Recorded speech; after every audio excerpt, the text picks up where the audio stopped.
वेगवेगळ्या प्रकारचे रील्स म्हणा, यूट्यूबवरचे शॉर्ट्स म्हणा बघत असतात आणि त्याच्यातनं त्यांना एक एक जसे पोलिओचे ड्रॉप्स मिळतात तसं एक एक ड्रॉप असं ज्ञान मिळत असतं आणि त्याच्यातनं त्यांच्या काहीतरी खूप स्वास्थ्याविषयीच्या म्हणा, आहाराविषयीच्या म्हणा खूप भयानक कल्पना होतात. म्हणजे 6 पॅक्स असलेलाच माणूस हा फिट असतो, 0 फिगर असलेली स्त्री ही आयडियल असते. आयुर्वेदाला आयुष्य म्हणजे आणि आयुर्वेद म्हटल्यानंतर काय अभिप्रेत आहे, म्हातारपण येऊ नये, तारुण्य टिकून राहावं.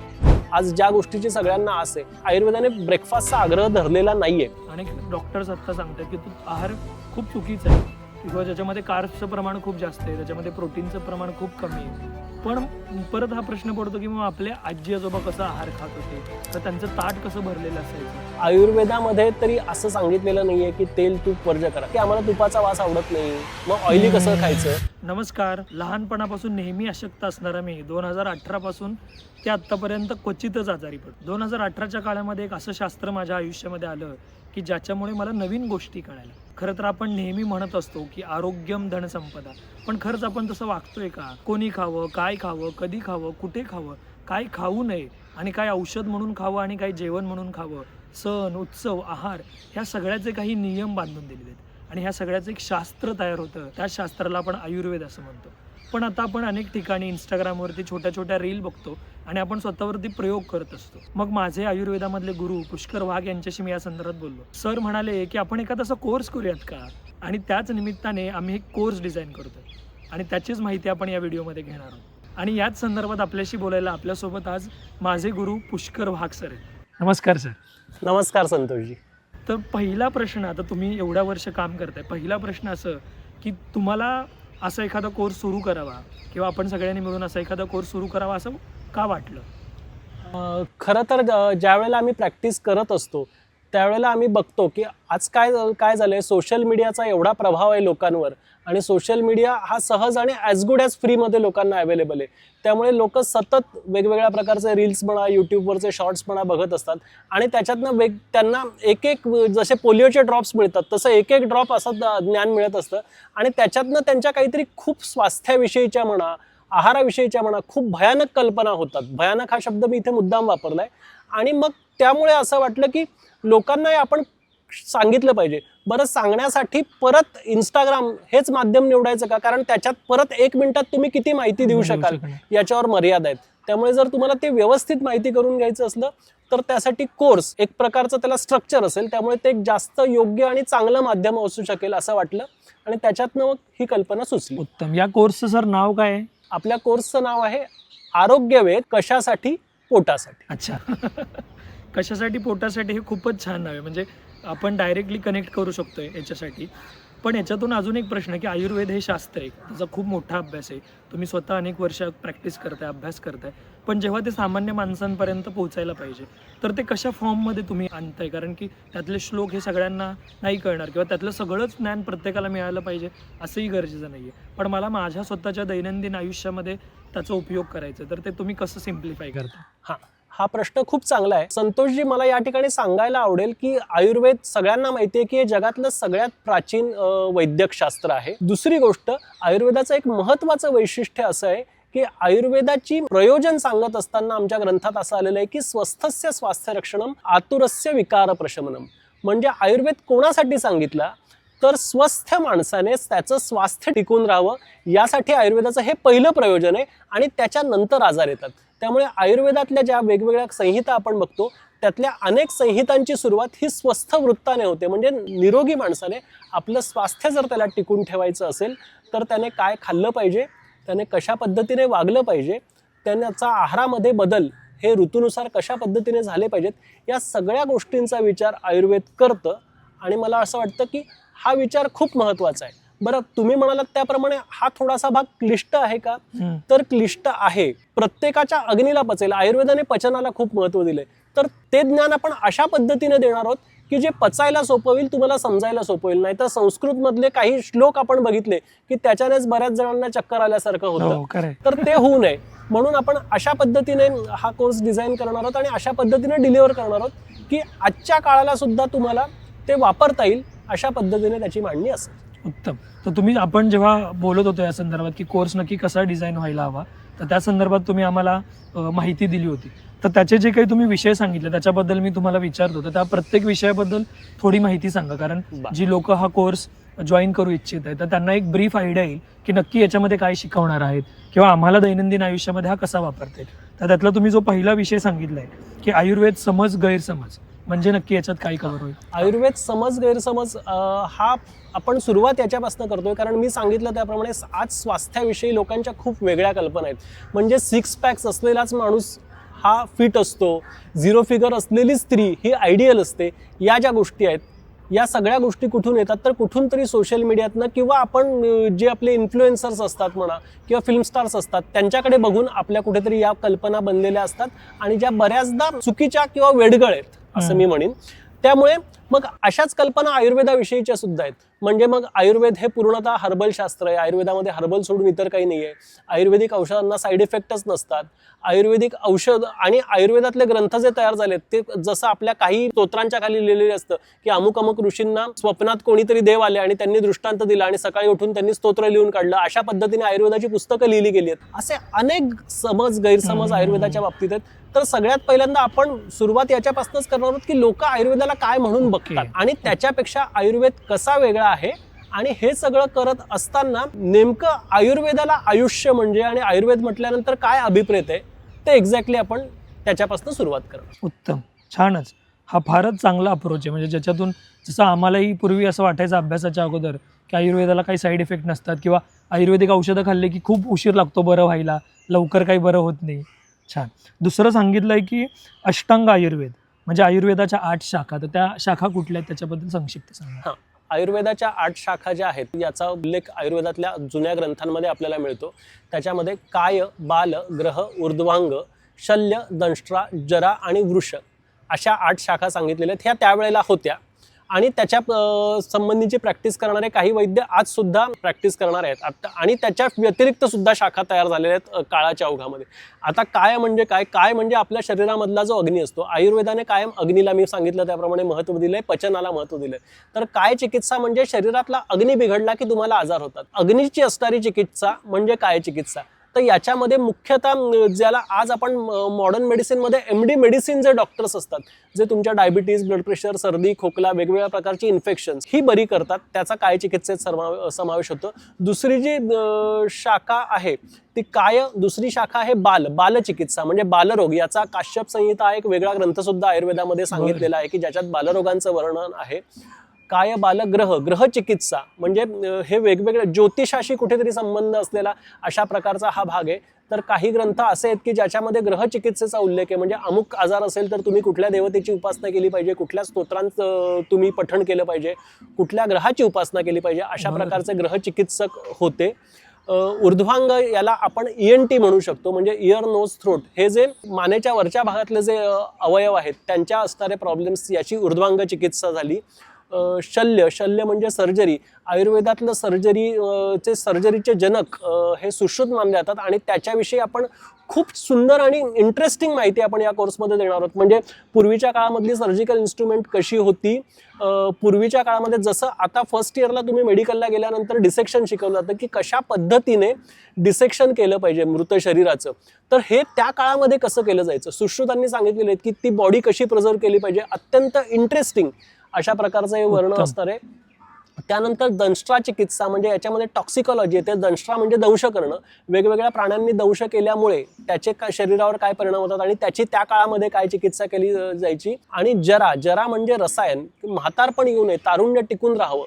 आज ज्या गोष्टीची सगळ्यांना आस आहे, तर तारुण्य म्हणजे काय आणि ते टिकून राहण्यासाठी म्हणून मग रसायनाचे पण वेगवेगळे प्रकार आहेत. आणि सगळ्यात शेवटची जी आणि महत्त्वाची शाखा ती म्हणजे वाजीकरण, की संतती निर्माण करणं. हे धर्म, अर्थ, काम, मोक्ष, तर संतती निर्माण करणं, पुढची पिढी निर्माण करणं, हे मानवाचं चतुर्विध जे पुरुषार्थ सांगितले त्याच्यापैकी एक सांगितलेलं आहे. तर आपल्या नंतरची आपण चांगली पिढी कशी निर्माण करू शकतो या संबंधीचं जे मार्गदर्शन आहे हे वाजीकरणामध्ये येतं. उत्तम. आयुर्वेदामध्ये दिनचर्येबद्दल सुद्धा खूप महत्त्व सांगितलं. जसं आता हिवाळा आहे तर आयुर्वेदामध्ये तर हिवाळ्याबद्दल नक्की आपल्या शरीराची कशी काळजी घ्यायची आणि ते आपल्या कोर्समध्ये काय कव्हर होणार आहे त्याच्याबद्दल पण सांगा. संतोषजी, आयुर्वेदामध्ये ऋतू सांगत असताना 6 ऋतू सांगितलेले आहेत. वसंत, ग्रीष्म, वर्षा, शरद, हेमंत, शिशिर. आतले हेमंत आणि शिशिर हे जे 2 ऋतू असतात हे मुख्यतः थंडीचे ऋतू म्हटले जातात. आता हेमंतातली थंडी आपल्याला बऱ्याचदा जाणवत नाही, पण यावर्षी आपण तसे नशीबवान आहोत की यावर्षी साधारणतः दिवाळीपासून आपल्याला थंडी जाणवायला लागलेली आहे. आणि थंडीचे पण साधारण 2 भाग पडतात. हेमंतातली जी थंडी असते ज्याला आपण गुलाबी थंडी म्हणू अशा प्रकारची असते, आणि शिशिरातली थंडी जी असते ती बोचरी थंडी असते. हवेतला कोरडेपणा वाढत जातो. 2 गोष्टी मुख्यतः या दिवसामध्ये होतात. ते एक म्हणजे आयुर्वेद असं सांगतं की तुमचा अग्नी वाढतो, म्हणजे तुमची पचवण्याची क्षमता, तुमची भूक वाढते. त्यामुळे थंडीच्या दिवसात तुम्हाला लक्षात येईल की लोकांना भूक चांगली लागते. त्यामुळे बऱ्याचदा थंडी झाल्यानंतर लोकांची 1-2 किलो वजन ॲटलिस्ट वाढतं असं आपल्याला दिसतं. म्हणून आयुर्वेदाने ब्रेकफास्टच्या बाबतीत आग्रह धरलेला नाहीये. ही गोष्ट पण बऱ्याच जणांना माहिती नसते, कारण बऱ्याच जणांचं एकच आपण प्रिन्सिपल फॉलो करत असतो की breakfast should be like a king. पण तसं आयुर्वेदाचं म्हणणं नाहीये. आयुर्वेदाने ब्रेकफास्टचा आग्रह धरलेला नाहीये. पण थंडीचे दिवस हे असे असतात की या दिवसामध्ये माणसाला रात्र मोठी असते आणि माणसाला थंडी वातावरणात असल्यामुळे सकाळी लवकर भूक लागते. म्हणून मग थंडीच्या दिवसात सकाळी तुम्ही काहीतरी ब्रेकफास्ट केला पाहिजे असं आयुर्वेदामध्ये सांगितलेलं आहे. आणि म्हणून आपले या दिवसात जे येणारे सण आहेत त्याची सुरुवात तसं म्हटलं तर नवरात्र साधारणतः दिवाळीपासून या वेळेला होते. तर दिवाळीत आपण हे पदार्थ का बनवतो की जे पचायला जड असतील अशा प्रकारचे पदार्थ आपण आणि ते करून ठेवतो. म्हणजे सकाळी उठल्यानंतर तुमचा करण्यात वेळ जायला नको. सकाळी उठलात, तुम्ही 1 लाडू खाल्ला, 2 लाडू खाल्लेत की लगेच तुमचं जे भूक भागायला त्याच्याने मदत होते. अशा प्रकारचा पौष्टिक असलेला, किंवा थंडीत आपल्याकडे वेगवेगळ्या प्रकारचे लाडू केले जातात. म्हणजे उडदाचे लाडू असतील, पिठीचे लाडू असतील, गुळपापडीचे लाडू असतील, हे या दिवसामध्ये आपल्याकडे केले जातात. थंडीच्या दिवसात ब्रेकफास्ट केला पाहिजे. दुसरी एक गोष्ट जी आपण फक्त दिवाळीच्या दिवसापुरतं कदाचित लक्ष्मीपूजन, नरक चतुर्दशीचा 1 दिवस करतो, पण ती खरं थंडीत कायम केली गेली पाहिजे. ते म्हणजे अभ्यंग. अभ्यंग म्हणजे अंगाला तेल लावणं. त्यामुळे अंगाला तेल लावणं आणि त्यानंतर जास्तीचं जे तेल आहे ते काढण्यासाठी म्हणून आपण उठण्याचा वापर करणार. तर अंगाला तेल लावणं आणि नंतर उठणं लावणं, या 2 गोष्टी मला असं वाटतं थंडीचं वैशिष्ट्य म्हणून सांगता येतील. याच्या पलीकडे सुद्धा खूप सांगता येईल, पण मला वाटतं संक्षेपात सांगायचं असेल तर एवढ्या 2 गोष्टी पुरेशा आहेत. उत्तम. आता पूर्वी बघतो की पूर्वी सगळीकडे डॉक्टर्स नव्हते, जसे आत्ता सगळीकडे डॉक्टर्स खूप इझिली अवेलेबल असतात. तर पूर्वी सगळेजण घरगुती उपचार करायचे. मला लहानपणी आठवते की आजी अगदी कोंबड्यांपासून आम्हाला सगळ्यांना काही ना काहीतरी वेगवेगळा पाला द्यायची. तर आयुर्वेदामध्ये अशा काही घरगुती उपचारांचं सांगितलेलं आहे का? किंवा आजाराची कारणं आजीला साधं बोलल्यावरून पण कळायचं, आईला वगैरे, तर तशा आजाराची लक्षणं किंवा त्याचं घरगुती उपाय असं काही आयुर्वेदामध्ये सांगितलंय का? याच्या बाबतीत असं आहे की आयुर्वेदाचे जे मूळ ग्रंथ आहेत त्याच्यात घरगुती औषधं असा वेगळा सेक्शन जर तुम्ही शोधायला गेलात तर तसा तुम्हाला मिळणार नाही. पण नंतरच्या काळामध्ये जसं तुम्ही म्हणत गेलात की त्यावेळेला मुळात लोक खूप कमी आजारी पडायची आणि त्यावेळेला लोकांची सहनशक्ती सुद्धा चांगली होती. म्हणून एक पद्धत नंतरच्या काळामध्ये अशी रूढ झाली. मला आठवते की माझे आजोबा जे होते ते गावामध्ये हेडमास्तर होते आणि माझ्या आजोबांना ज्या वेळेला मला त्यांची आठवण येते त्यावेळेला मला पिंजरामधले मास्तर आठवतात की गावाचं सगळं तेच बघणार. मग कोणाचे 2 भावांमधले भांडणं असतील तरी ते सोडवणं हे सुद्धा त्यांचंच काम आहे. आणि कोणाचं पत्र जर लिहायचं असेल तर ते पत्र लिहून देणं, कोणाचं पत्र आलेलं वाचून दाखवणं हे सुद्धा त्यांचंच काम आहे. तर अशा पद्धतीने प्रत्येक गावामध्ये काही माणसं होती आणि या माणसांनी अशा प्रकारचं ज्ञान अगदी प्राथमिक स्वरूपाचं असं त्यांनी मिळवलं आणि त्याच्यातनं घरगुती चिकित्सा, आजीबाईचा बटवा या ज्या सगळ्या गोष्टी निर्माण झाल्या ह्या त्याच्यातनं. त्यामुळे काही गोष्टी परंपरेचा भाग म्हणून आला. तर आयुर्वेदामध्ये नंतरच्या काळामध्ये आलेले जे ग्रंथ आहेत यांच्यामध्ये अशा प्रकारचे, ज्याला प्राथमिक स्वरूपाचे म्हणता येतील, अशा प्रकारचे उपाय दिलेले आहेत. आणि असे घरगुती उपाय हे वेगवेगळ्या आजारानुसार आणि वेगवेगळ्या ऋतूनुसार सुद्धा, म्हणजे उदाहरणार्थ सर्दी जर समजा तुम्हाला पावसाळ्यात झाली असेल आणि तीच सर्दी तुम्हाला थंडीत झालं असेल तर त्याचं घरगुती औषध सुद्धा वेगळं असतं. आणि मला असं वाटतं की ही गोष्ट परत लक्षात घेणं, म्हणजे आयुर्वेदची माहिती घेत असताना तुम्ही रिलायबल सोर्स कडनं घेणं का आवश्यक आहे. तर मला असं वाटतं की कोणीतरी येतं आणि काहीतरी रीलवर सांगतं, याच्यापेक्षा त्याच्यामधला नेमकेपणा जर तुम्हाला जाणून घ्यायचा असेल तर त्या दृष्टिकोनातनं योग्य व्यक्तीकडनं किंवा अनुभवी व्यक्तीकडनं माहिती करून घेणं हे कधी योग्य असतं. आता आपण प्रत्येक वेळी बघतो, आपले आई वडील पण म्हणत असतात की आपण आता जे काही आहार घेतोय आणि डॉक्टर्स आत्ता सांगतात की तो आहार खूप चुकीचा आहे किंवा ज्याच्यामध्ये कार्ब्सचं प्रमाण खूप जास्त आहे, त्याच्यामध्ये प्रोटीनचं प्रमाण खूप कमी आहे. पण परत हा प्रश्न पडतो की मग आपले आजी आजोबा कसा आहार खात होते किंवा त्यांचं ताट कसं भरलेलं असायचं. आयुर्वेदामध्ये आहाराबद्दल काय सांगितलंय की कसा आहार असावा? आयुर्वेदामध्ये 3 गोष्टी सांगितलेल्या आहेत की ज्याच्यावर त्याला त्रय उपस्तंभ असं म्हटलंय की 3 प्रकारचे पिलर्स किंवा 3 प्रकारचे खांब ज्याच्यावर आपलं शरीर उभं आहे. त्याच्यामध्ये आहार, निद्रा आणि ब्रह्मचर्य या 3 गोष्टी येतात आणि त्यामुळे आहाराविषयीचं अत्यंत विस्तृत अशा प्रकारचं मार्गदर्शन हे तुम्हाला आयुर्वेदामध्ये मिळतं. आणि जसा तुम्ही सांगितलं की आज आपण कार्बोहायड्रेट्स, प्रोटीन्स, फॅट्स, त्यानंतर विटॅमिन्स, मिनरल्स या दृष्टिकोनातनं आहाराकडे बघतो, तसं आयुर्वेदाची बघायचा काही दृष्टिकोन आहे का? तर आयुर्वेदाचा दृष्टिकोन हा 6 रसांचा आहे. म्हणजे आयुर्वेद सांगते की तुमच्या आहारामध्ये 6 चवीचे पदार्थ असले पाहिजेत. तर या चवी कुठल्या? तर मधुर म्हणजे गोड, आम्ल म्हणजे आंबट, लवण म्हणजे खारट, कटू म्हणजे तिखट. कटू म्हणजे कडू वाटतं लोकांना, पण कटू म्हणजे तिखट, तिक्त म्हणजे कडू आणि कषाय म्हणजे तुरट.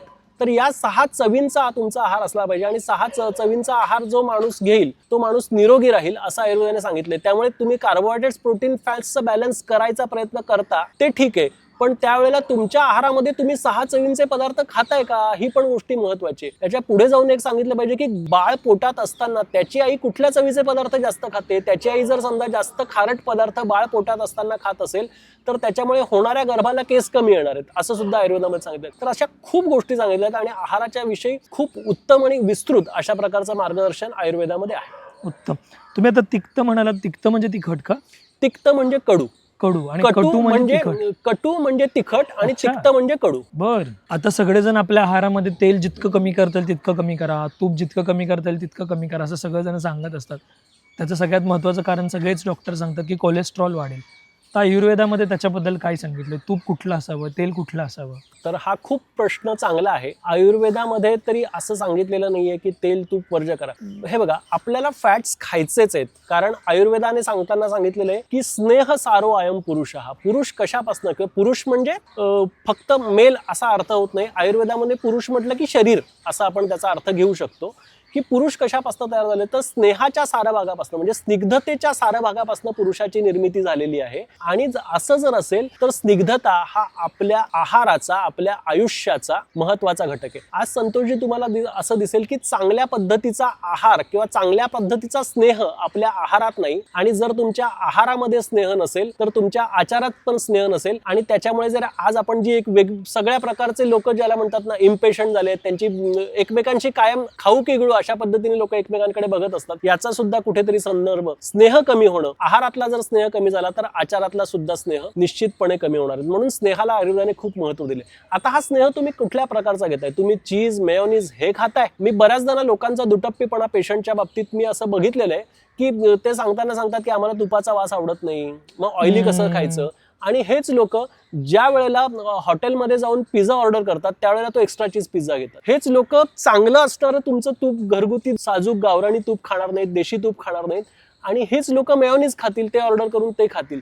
तर तुम्ही फॅट आवश्यक आहेत शरीरासाठी, मग ते फॅट कसे निवडायचे? आयुर्वेदामध्ये तेल असा शब्द ज्या वेळेला, सिंपल टर्म ज्या वेळेला तेल येतं, तर तेल हा शब्द मुळात तीळ या शब्दापासून तयार झाले. तिलोद्भवम तेलम, जे तेलापासून मिळतं त्याला तेल असं म्हणा. म्हणून आयुर्वेदामध्ये गाईचं तूप आणि तिळाचं तेल या 2 गोष्टींना खूप महत्व आहे. इतर पण तेलांचा उल्लेख आहेच, पण जर आयुर्वेदामध्ये स्नेह म्हटलं तर गाईचं तूप आणि तिळाचं तेल या 2 गोष्टींना खूप महत्व आहे. आणि ते स्नेह हा आपल्या सगळ्यांच्या आहाराचा आवश्यक भाग आहे आणि तो आहारामध्ये असलाच पाहिजे. म्हणजे तेल आणि तूप हे आपल्या आहाराचा एक अविभाज्य भाग असलाच पाहिजे. म्हणजे किती चमचे तूप घ्यावं याचे नियम सुद्धा आयुर्वेदाने घालून दिले असतील. निश्चित. तर आता अजून एक शेवटचा सगळ्यात प्रश्न असतो की तुम्ही हे सगळं सांगितलं त्याच्यावरून एक लक्षात आलं की आपला आहार हेच आपलं औषध आहे.